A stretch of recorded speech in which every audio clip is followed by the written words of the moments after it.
गौरव जी, बेंगलोर से। राधा वल्लभ श्री हरिवंश जी। श्री हरिवंश महाराज जी, मुझे संघर्ष से शिकायत नहीं है, लेकिन मेरा मन विचलित हो जाता है जब कुछ सबका मन विचलित हो जाता है, आपका ही तो हो जाता है। संघर्ष में सबका मन विचलित हो जाता है। अब ये भक्त हैं, वकील हैं, सब सुख सुविधाएं हैं, एक पुत्र था, अभी कुछ दिन पहले पधार गया, लेकिन ये ऐसे ही बता रहे थे जैसे हंस के अभी प्रश्न के, ऐसे ही बता रहे थे कि वो आपका एक पुत्र था, वो भी भगवान ने पूछ लिया, लेकिन फिर भी हम ठीक हैं, भगवान की कृपा है। अब अगर अध्यात्म ना होता तो क्या हालत हो जाती इनकी।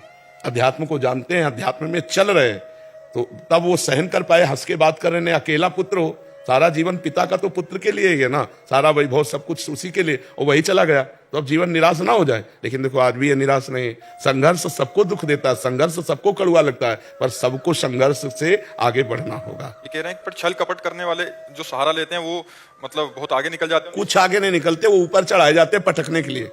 ऐसा मत मानो कि 4 आदमी पकड़ के किसी को 8वीं मंजिल पे ले जा रहे हैं तो बोले क्या यार, ना तो लिफ्ट में जा रहा है ना पैदल जा रहा है, 4 आदमी पकड़ के उसको पटकले जा रहे हैं ऊपर।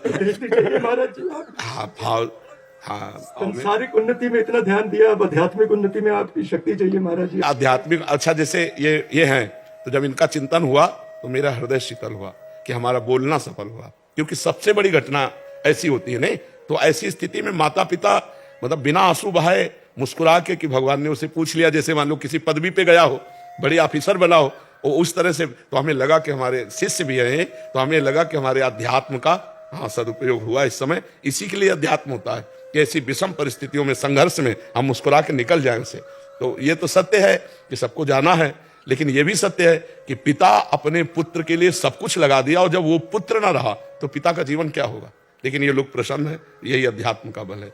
हर आदमी संघर्ष से अगर आगे बढ़ सकता है, वो भगवान का आश्रय लेकर भगवान का नाम जप करते हुए। अन्यथा नहीं भैया, ये जिंदगी है ही ऐसी जो प्रश्नवाचक चिन्ह खड़ा ही रखती है। चाहे जितना उत्तर दे दो, प्रश्नवाचक चिन्ह खड़ा ही रहेगा इस जिंदगी में। कब खत्म होगा महाराज जी प्रश्नवाचक? भगवान की प्राप्ति होने के बाद। न सोचति न कांक्षति, ब्रह्मभूता प्रसन्नात्मा न सोचति न कांक्षति। जब भगवान के आश्रित हो जाओगे, भगवान का अनुभव, भगवान का भरोसा, तो कोई प्रश्न नहीं रहेगा। फिर न सोचति न कांक्षति, कोई प्रश्न नहीं रह जाएगा। उसके जीवन में बाहरी प्रतिकूलता अनुकूलता आएंगी नहीं क्या? हम नहीं, बाहरी प्रतिकूलता अनुकूलता आती, पर प्रश्न नहीं होता उसके अंदर, प्रश्न नहीं होता, समाधान ही समाधान रहता, प्रश्न नहीं रहता। एक भागवती की स्थिति में होती चित्त का समाधान। जब चित्त का समाधान हो गया तो बाहरी का कोई प्रश्न नहीं रहता, हृदय में समाधान रहता है। और एक बात ये रहती कि प्रभु जो हमें दे रहे हैं वो बहुत सोच समझ के दे रहे हैं, इसमें हमारा मंगल विधान है।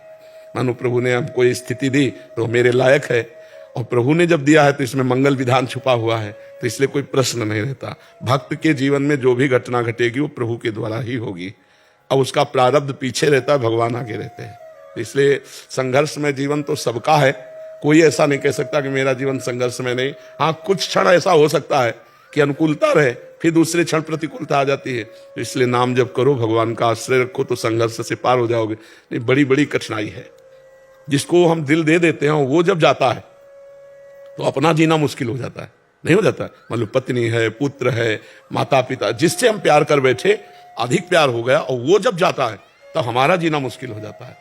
तो जाना तो यहाँ से सबको है ही, लेकिन हम निर्विकार होकर भगवान का भजन करते हुए जाए, ये अच्छा रहेगा। ना कि विकारी होकर, शोकग्रस्त होकर जाए यहाँ से। तो भजन करो, नाम जप करो, भगवान के भरोसे में रहो।